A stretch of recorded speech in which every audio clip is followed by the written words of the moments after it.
Hi friends, എല്ലാവർക്കും മൂവ്മാൻ മലയാളത്തിന് പുതിയ എപ്പിസോഡിലേക്ക് വീണ്ടും സ്വാഗതം. വെങ്കിട്ട് പ്രഭുവിന്റെ സംവിധാനത്തിൽ വിജയ് നായകനാകുന്ന the greatest of all time the got എന്ന ചിത്രത്തിന്റെ ട്രെയിലർ കണ്ടതിന് ശേഷം എനിക്ക് അതിൽ നിന്ന് കണ്ടെത്താൻ സാധിച്ചുള്ള കുറച്ച് കാര്യങ്ങളാണ് ഈ വീഡിയോയുടെ ഞാൻ നിങ്ങളുമായി ഷെയർ ചെയ്യാനായി പോകുന്നത്. ഈ പറയാൻ പോകുന്ന കാര്യങ്ങളെല്ലാം തന്നെ ശരിയായിട്ട് വരുമെന്ന് ഞാൻ പറയുന്നില്ല. ഒരു പക്ഷേ ശരിയായിട്ട് വരികയാണെങ്കിൽ തീർച്ചയായിട്ടും ഇതെല്ലാം സിനിമ കാണുന്ന സമയത്ത് നിങ്ങളുടെ ആസ്വാദനത്തെ ബാധിക്കാൻ ചാൻസ് ഉള്ള കാര്യങ്ങളാണ്. സോ വേണമെങ്കിൽ ഈ വീഡിയോ നിങ്ങൾക്ക് തന്നെ സ്കിപ്പ് ചെയ്തു പോകാം. അല്ലാത്ത പക്ഷം നമുക്ക് നേരെ വീഡിയോയിലേക്ക് കിടക്കാം.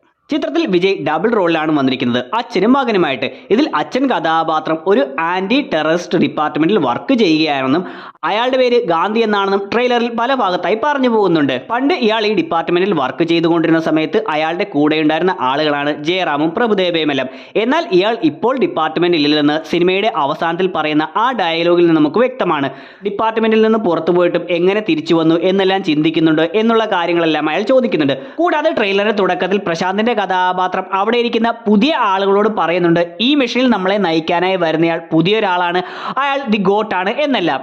അതുകൊണ്ട് തന്നെ അവിടെയുള്ള സ്റ്റുഡൻസിനൊന്നും ഇയാളെ പറ്റി അറിയില്ല. കുറെ വർഷങ്ങളായി ഇയാൾ ഈ ഡിപ്പാർട്ട്മെന്റിൽ ഇല്ലാത്തത് കൊണ്ടാണ് അയാളെ അറിയാത്തതായി കാണിച്ചിരിക്കുന്നത്. സോ ഇനി ഇയാൾ എന്തുകൊണ്ടാണ് ഈ ഡിപ്പാർട്ട്മെന്റിൽ നിന്നും പോയതെന്ന് നോക്കിയാൽ ഈ ഒരു കഥാപാത്രത്തിന്റെ പഴയ കാലഘട്ടം കാണിക്കുമ്പോൾ പല മിഷനുകളും കാണിച്ചിട്ടുണ്ട്. പുതിയ കാലഘട്ടത്തിലും കുറെ മിഷനുകൾ കാണിക്കുന്നുണ്ട്. ചുരുക്കി പറയുകയാണെങ്കിൽ ഒരു മിഷൻ ഇമ്പോസിബിൾ സിനിമയിൽ നമ്മൾ കാണുന്നത് പോലെയുള്ള ഇമ്പോസിബിൾ ആയിട്ടുള്ള കുറെ മിഷനുകളിൽ ഏർപ്പെട്ട് അതിൽ വിജയം കൈവരിക്കുന്ന ഒരു കഥാപാത്രമായിട്ടാണ് ഇയാൾ വരുന്നത്. ഇങ്ങനെ ഇയാൾ പണ്ട് നടത്തിയിരുന്ന ഒരു മിഷൻ ബാങ്കോക്കിലാണെന്ന് കാണിക്കുന്നുണ്ട്. ആ സമയം ഇയാൾ ഭാര്യയായിട്ടുള്ള സ്നേഹയുടെ കഥാപാത്രവുമായി ടാക്സിയിൽ വരുന്ന സമയത്ത് അവിടെ കൊളോസൺ ഷോ പട്ടായ എന്ന് കൊടുത്തിരിക്കുന്നതായി കാണാം. ആ സമയത്ത് ഇവരെ കാറിൽ കുറെ പേർ ചേസ് ചെയ്ത് തുരത്തുന്നതായിട്ടും ഇവർ ഓടിച്ചുകൊണ്ടു പോകുന്ന കാറിന് വെടിയേറ്റിരിക്കുന്നതായിട്ടും കാണിച്ചിട്ടുണ്ട്. ഇതിനുശേഷം പ്രശാന്ത് ചോദിക്കുന്നുണ്ട്, മിഷനുമായിട്ട് വരുമ്പോഴാണോ കുടുംബവുമായിട്ട് വരുന്നത്, അതും ബാങ്കോക്കിലെന്ന്. സോ ഇങ്ങനെ ഒരു മിഷന്റെ ഭാഗമായി ബാങ്കോക്കിലേക്ക് എത്തിയ ഗാന്ധി എന്ന കഥാപാത്രം വൈഫിനെയും കൂട്ടിയാണ് അങ്ങോട്ടേക്ക് വന്നിരുന്നത്. ഒരുപക്ഷെ ഇതിൽ നിന്നുമുണ്ടായ എന്തെങ്കിലും കാരണം കൊണ്ടാകാം ഈ ഒരു കഥാപാത്രത്തിന് ഡിപ്പാർട്ട്മെന്റിൽ നിന്നും പുറത്തു പോകേണ്ടതായി വന്നിരുന്നത്. ഇതല്ലാതെയും മറ്റൊരു കാരണം കൂടി തോന്നിയിട്ടുണ്ട്. അത് ഞാൻ വഴിയെ പറയാം. അതിനു മുന്നേ ട്രെയിലറിൽ നിന്നും കണ്ടെത്താൻ സാധിച്ചിട്ടുള്ള മറ്റുള്ള കാര്യങ്ങൾ നോക്കാം. അതിനുശേഷം ആ അച്ഛൻ വിജയ് കഥാപാത്രം ഒരു ട്രെയിനിൽ വെച്ച് നടത്തുന്ന ഫൈറ്റ് കാണിച്ചിട്ടുണ്ട്. ആ സമയത്ത് അയാളുടെ താടി അത്ര നരച്ചിട്ടില്ലെന്ന് കാണാം. സോ ഇത് പ്രസന്റിൽ നടക്കുന്ന കഥയല്ല, പാസ്റ്റിൽ നടന്നിട്ടുള്ള അയാൾ ആ സ്ക്വാഡിൽ ഉണ്ടായിരുന്ന സമയത്ത് നടത്തിയിട്ടുള്ള ഒരു ഫൈറ്റ് ആണെന്ന് മനസ്സിലാക്കാം. ഇതുപോലെ മറ്റൊരു ട്രെയിനിൽ വെച്ച് നടക്കുന്ന ഫൈറ്റും കാണിക്കുന്നുണ്ട്. സോ ഈ ട്രെയിനുകൾ തമ്മിൽ നോക്കിയാൽ ഒരു ട്രെയിൻ കുറച്ച് പഴയതാണെന്നും മറ്റൊരു ട്രെയിൻ കുറച്ച് അഡ്വാൻസ്ഡ് ആണെന്നും കാണാം. സോ പുതിയ ട്രെയിൻ പുതിയ കാലഘട്ടത്തിലെയും പഴയത് മുൻപ് നടന്നിട്ടുള്ള കഥയുമാണെന്ന് മനസ്സിലാക്കാം. സോ ആ പഴയ കഥയുടെ തന്നെ കുറെ ഭാഗങ്ങൾ നമ്മളെ കാണിക്കുന്നുണ്ട്. അതിലൊരു ഭാഗത്ത് ഈ വിജയ് കഥാപാത്രത്തെ കുറച്ച് ടെററിസ്റ്റുകൾ പിടിച്ചുകൊണ്ട് നിർത്തിയിരിക്കുന്നതായും പിന്നീട് അയാൾ അവിടെയുള്ള ആളുകളെല്ലാം വെടിവെച്ചിട്ടിരിക്കുന്നതായും അതിനുശേഷം അതിന്റെ മുകളിൽ കൂടി ചാടി ഓടുന്നതായും കാണിക്കുന്നുണ്ട്. ആ സമയം ഒരു ഹെലികോപ്റ്ററിൽ നിന്നും താഴേക്ക് കയറിട്ട് കൊടുത്തിരിക്കുന്നതായും അതിൽ പിടിച്ചുകൊണ്ട് അയാൾ രക്ഷപ്പെടാൻ പോകുന്നതായിട്ടുമാണ് കാണിക്കുന്നത്. ട്രെയിലറിൽ മറ്റൊരു ഭാഗത്ത് ഒരു ട്രെയിൻ മരുഭൂമിയിൽ കൂടി ഓടിക്കൊണ്ടിരിക്കുമ്പോൾ അങ്ങോട്ടേക്ക് ഒരു ഹെലികോപ്റ്റർ വരുന്നതായി കാണിച്ചിട്ടുണ്ട്. സോ ഈ ഒരു ഹെലികോപ്റ്ററിലാണ് പിന്നീട് ഈ വിജയ് കഥാപാത്രം ചാടി രക്ഷപ്പെടുന്നതായി കാണിച്ചിരിക്കുന്നത്. കൂടാതെ ഇവിടെ നിന്ന് വിജയ് പുറത്തേക്ക് ചാടുന്ന സമയത്ത് വിജയ് ഒരു ബാഗ് ഇട്ടിരിക്കുന്നതായി കാണാം. സോ ഈ ബാഗ് നേടിയെടുക്കുന്നതിന് വേണ്ടി ഒരുപക്ഷെ ഇവർക്ക് പിടികൊടുക്കുകയോ അല്ലെങ്കിൽ ഇവർ പിടിച്ചുകൊണ്ട് പോയതിനോ ശേഷം ആ ബാഗ് നേടിയെടുത്തുകൊണ്ട് ചാടി രക്ഷപ്പെടുന്നതായിട്ടായിരിക്കാം കാണിക്കുന്നത്. മറ്റൊരു ഭാഗത്ത് ഒരാൾ കാറിൽ പോയിക്കൊണ്ടിരിക്കുമ്പോൾ തൊട്ടപ്പുറത്തു കൂടി വരുന്ന ഒരാൾ ഒരു ബോംബ് എടുത്ത് കാറിലേക്ക് ഇടുന്നതായി കാണിക്കുന്നുണ്ട്. പിന്നീട് ഇതിന്റെ കണ്ടിന്യൂഷൻ ആണെന്ന് തോന്നുന്നു, ഒരാൾ റോഡിൽ കിടക്കുന്നതായി കാണാം. സോ ആ കാറ് പൊട്ടിത്തെറിച്ച് അയാൾ റോഡിൽ കിടക്കുന്നതാണെന്ന് തോന്നുന്നു. അതേ സമയത്ത് തന്നെയാണെന്ന് തോന്നുന്നു ആ കാറിൽ നിന്നും ഒരു കൈ പുറത്തേക്ക് ഇട്ടിരിക്കുന്നതായി കാണിക്കുന്നത്. സോ എനിക്ക് തോന്നിയത് ഈ കാറിൽ ബോംബിട്ടതുമായിട്ടുള്ള സംഭവത്തിൽ നിന്ന് രക്ഷപ്പെട്ടിട്ടുള്ള ആളായിരിക്കും മിക്കവാറും മെയിൻ വില്ലനായിട്ട് വരുന്നത്. കൂടാതെ ഈ സീനിൽ ആ ബോംബിടാൻ വരുന്നയാളുടെ ഹെൽമെറ്റിൽ ഡെവിൾ എന്ന് കൊടുത്തിരിക്കുന്നതായി കാണാം. ഇതിനുശേഷം ആ അച്ഛൻ വിജയ് കഥാപാത്രം ഈ ഡെവിൾ എന്നെഴുതിയ ഹെൽമെറ്റ് വെച്ചിരിക്കുന്ന ആളുമായി ഫൈറ്റ് നടത്തുന്നതായും കാണിച്ചിട്ടുണ്ട്. ഇതേ ഹെൽമെറ്റ് വെച്ചിരിക്കുന്നയാൾ ഒരു ബിൽഡിങ്ങിന്റെ ചില്ല് തകർത്തുകൊണ്ട് ഒരു ട്രെയിനിന്റെ പുറകെ പോകുന്നതായും കാണാം. സോ ഇതിൽ നിന്നെല്ലാം എനിക്ക് തോന്നിയത് ഇതൊരു സസ്പെൻസ് കൊടുക്കുന്ന വിധത്തിലുള്ള ഒരു വില്ലൻ കഥാപാത്രമായിരിക്കാം. അല്ലെങ്കിൽ അതിനേക്കാട്ടിലും ചാൻസ് ഉള്ളത് ഇത് മിക്കവാറും വിജയുടെ മകൻ കഥാപാത്രം തന്നെയാകാം. അങ്ങനെ തോന്നാനുള്ള കാരണം ഈ മകൻ വിജയ് കഥാപാത്രം കുറച്ചുകൂടി എങ്ങായിരിക്കുന്ന സമയത്ത് അച്ഛൻ വിജയോട് പറയുന്നുണ്ട്, അച്ഛാ അങ്ങേക്ക് ഇതിൽ പോകാൻ പറ്റുന്നില്ലെങ്കിൽ ഞാൻ പോകാമെന്ന്.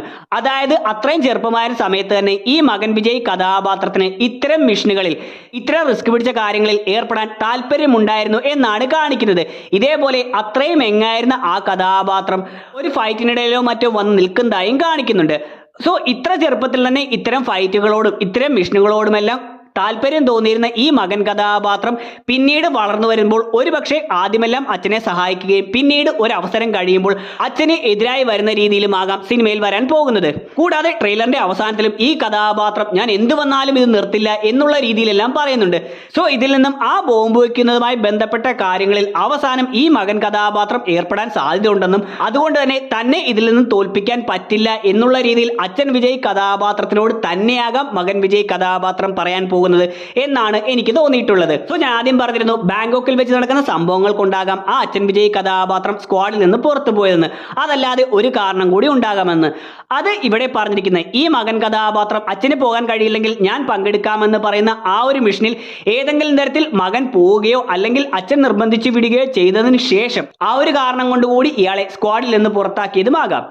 സോ ഈ ഒരു കഥാപാത്രത്തെ ഇങ്ങനെ ഹെൽമെറ്റ് വെച്ച് കാണിച്ചിരിക്കുന്നത് അത് വിജയുടെ മകനായതുകൊണ്ട്, മകൻ വിജയ് കഥാപാത്രമായതുകൊണ്ട് അതൊരു സസ്പെൻസ് പോലെ കാണിക്കുകയും ഒരു ഘട്ടം കഴിഞ്ഞ് ഏകദേശം അവസാനം എത്തുമ്പോഴായിരിക്കാം ആ ഹെൽമെറ്റ് റിമൂവ് ചെയ്ത് അത് തന്റെ മകനായിരുന്നുവെന്ന് അച്ഛൻ അറിയുന്നതായും കാണിക്കുന്നത്. സോ ഈ സീനിൽ ഈ അച്ഛൻ കഥാപാത്രം ആ ഒരു സ്ക്വാഡിലേക്ക് വരുന്നതായി കാണിക്കുന്നത് മിക്കവാറും അയാളുടെ രണ്ടാമത്തെ എൻട്രിയിലാകും. അതായത് വർഷങ്ങൾക്കിപ്പുറം അയാളെ വീണ്ടും സ്ക്വാഡിലേക്ക് വിളിക്കുമ്പോൾ അത്രയും വലിയൊരു മിഷൻ വരികയും അതിൽ ഇയാൾ തന്നെ വരണമെന്ന് തോന്നി ഇയാളെ വിളിക്കുകയും ചെയ്യുമ്പോഴായിരിക്കാം ഈ ഒരു സീൻ കാണിക്കുന്നത്.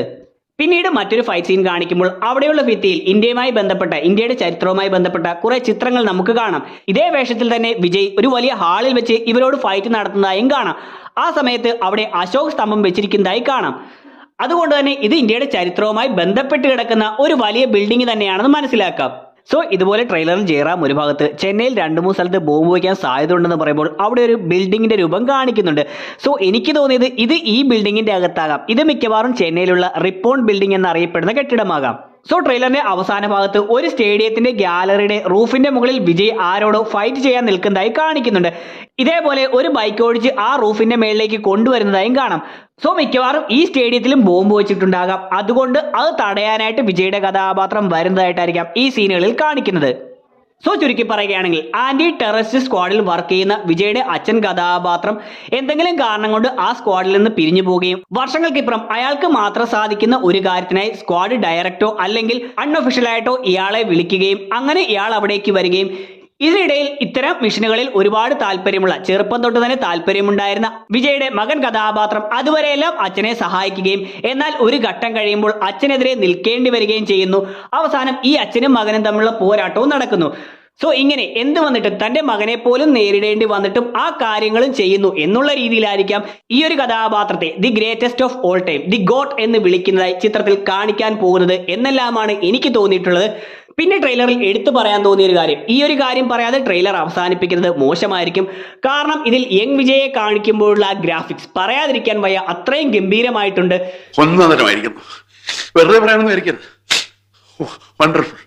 അത് പറഞ്ഞുകൊണ്ട് വീഡിയോ അവസാനിപ്പിക്കുകയാണ്. വീഡിയോയെക്കുറിച്ച് നിങ്ങളുടെ അഭിപ്രായങ്ങൾ തീർച്ചയായിട്ടും വീഡിയോ കമന്റ് സെക്ഷനിൽ പെടുത്തുക. വീഡിയോ ഇഷ്ടമായിട്ടുണ്ടെങ്കിൽ ലൈക്ക് ചെയ്യാനും ഷെയർ ചെയ്യാനും സബ്സ്ക്രൈബ് ചെയ്യാനും ശ്രമിക്കുക. ഇതുപോലെ നിങ്ങൾക്ക് കണ്ടെത്താൻ സാധിക്കുന്ന കാര്യങ്ങളും വീഡിയോ കമന്റ് സെക്ഷനിൽ പെടുത്താൻ ശ്രമിക്കുക. നമുക്ക് അടുത്ത എപ്പിസോഡിലൂടെ കാണാം. അതുവരെ ബൈ.